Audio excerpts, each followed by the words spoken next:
What if everything you believe in was put to the ultimate test? A test of fire, a test where bowing to fear could save your life, but standing for your faith could mean a terrifying end. Today, we're rediving into one of the most dramatic and awe-inspiring stories ever told, the tale of the fiery furnace. This isn't just an ancient story. It's a powerful lesson about courage, conviction, and a faith that refuses to burn. Imagine this: you're in the heart of the mighty Babylonian Empire.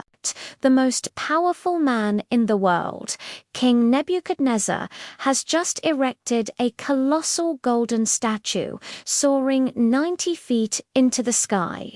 He issues a decree that echoes throughout the land. When the music plays, every single person must fall down and worship this golden image. The penalty for disobedience: to be thrown alive into a blazing, roaring furnace. The air is thick with tension. The music begins to swell: horns, flutes, lyres, a symphony of command. All around you, thousands of people drop to their knees. Governors, advisors, and common folk, all bowing in unison. But you and your two closest friends remain standing. This was the reality for three young Hebrew men, Shadrach, Meshach, and Abednego. They were exiles in a foreign land, yet they held high positions in the king's court. But their loyalty to God surpassed their loyalty to any earthly king. As the crowd bowed, they stood tall, their silence a deafening act of defiance. They knew the law, they knew the consequence. Fear was a very real, very present threat. Think about that for a moment. It's one thing to have faith in the quiet of your own home, but it's another thing entirely to display it when a furious king and a fiery death are staring you in the face. Their choice wasn't made in a vacuum, it was a public declaration. Of course, their defiance didn't go unnoticed. Certain officials, likely jealous of their positions, rushed to the king. "O king, live forever," they began. "Did you not make a decree? There are certain Jews, Shadrach, Meshach, and Abednego, who have paid no attention to you. They neither serve your gods nor worship the golden image you have set up." Nebuchadnezzar's reaction was exactly as you'd expect: pure, unadulterated rage, his face contorted with fury. He summoned the three men before him. Picture the scene: the most powerful monarch on earth, his eyes blazing with anger, looks down at these three young men. He gives them one last chance. "Is it true?" he demands. "If you are ready to fall down and worship the image when you hear the music, very well. But if you do not worship, you will be cast immediately into the midst of a burning, fiery furnace. And what God is there who can deliver you out of my hands?" That last part is key. This wasn't just about obedience anymore. It was a direct challenge to their God. Nebuchadnezzar was essentially saying, "Your God is powerless against me." Now, here comes the most incredible part of the story. Shadrach, Meshach, and Abednego didn't hesitate. They didn't try to negotiate or make excuses. Their response is one of the most powerful declarations of faith in all of Scripture. They looked the king in the eye and said, "Ooh, Nebuchadnezzar, we have no need to answer you in this matter. If this be so, our God whom we serve is able to deliver us from the burning fiery furnace, and he will deliver us out of your hand, O king." Just imagine the courage that took, but they didn't stop there. They added a sentence that changes everything. But if not, be it known to you, O king, that we will not serve your gods or worship the golden image that you have set up. Let's break that down. But if not, this is the core of unwavering faith. Their belief in God wasn't conditional. They weren't saying, we'll be faithful because we know we'll be rescued.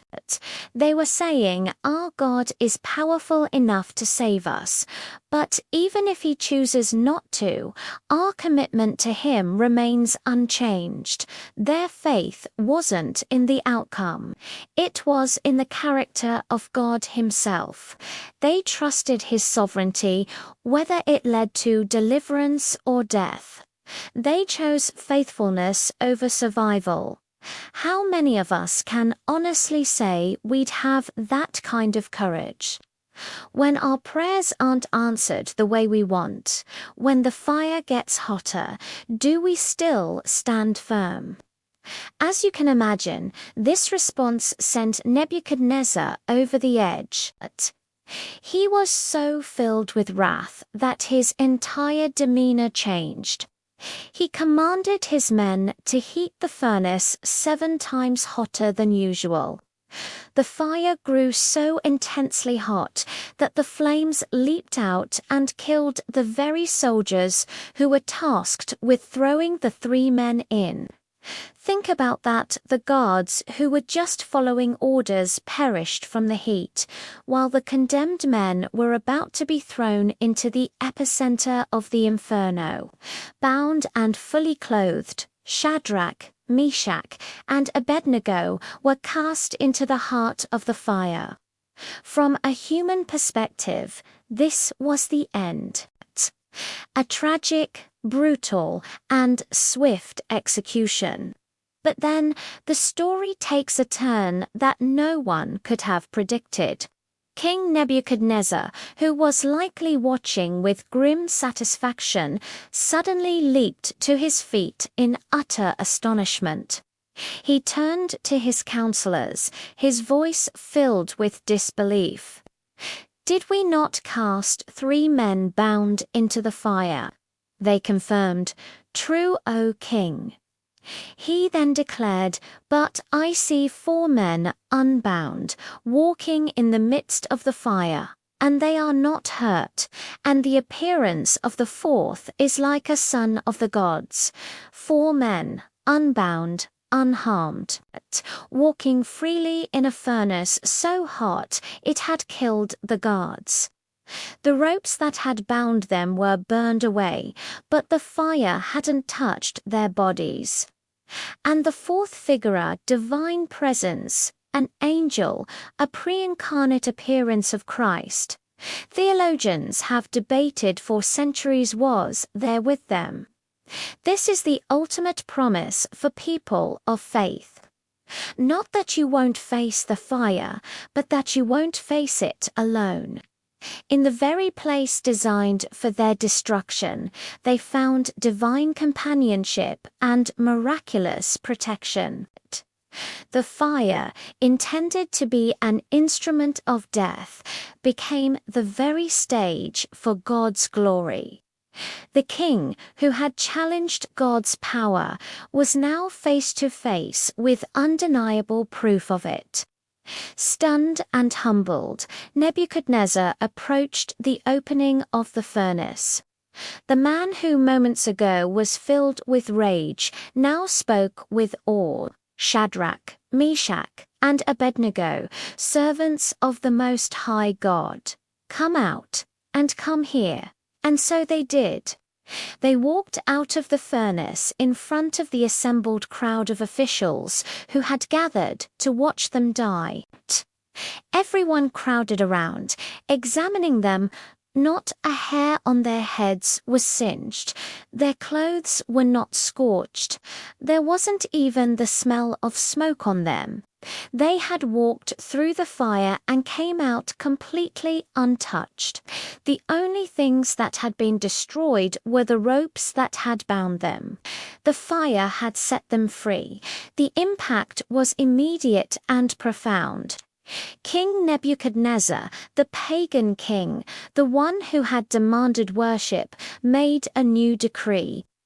Blessed be the God of Shadrach, Meshach, and Abednego, who has sent his angel and delivered his servants, who trusted in him. Therefore I make a decree: any people, nation, or language that speaks anything against the God of Shadrach, Meshach, and Abednego shall be torn limb from limb. For there is no other God who is able to rescue in this way. And the story ends with the king promoting the three men to even higher positions in the province of Babylon. So, what does this ancient story mean for us today? We may not face a literal fiery furnace, but we all face our own fires. The fire of peer pressure, the fire of professional compromise, the fire of public opinion that demands we bow to ideologies that conflict with our deepest convictions. We face the fire of fear, anxiety, and uncertainty. The question this story asks us is, when the music plays, will we bow? The lesson of Shadrach, Meshach, and Abednego is that true faith is not the absence of fear, it's courage in the presence of fear. It's a conviction that's not dependent on a favorable outcome. It's trusting that God is with us, in the fire, not just promising to keep us from it. Their testimony wasn't just that God saved them, but that they were willing to be faithful even if He didn't. That's a faith that can change the world. It turned a pagan king's heart, and it transformed a death sentence into a promotion. Their moment of crisis became their greatest testimony. Think about the fires in your own life, the situations that tempt you to compromise your integrity, to abandon your beliefs, to bow to fear. This story is a powerful reminder that you are never alone in that fire. And sometimes the very fire that was meant to destroy you is what God uses to burn away your bonds and set you free, revealing His presence not just to you, but to everyone watching. Your faithfulness in the fire can become a beacon of hope for others.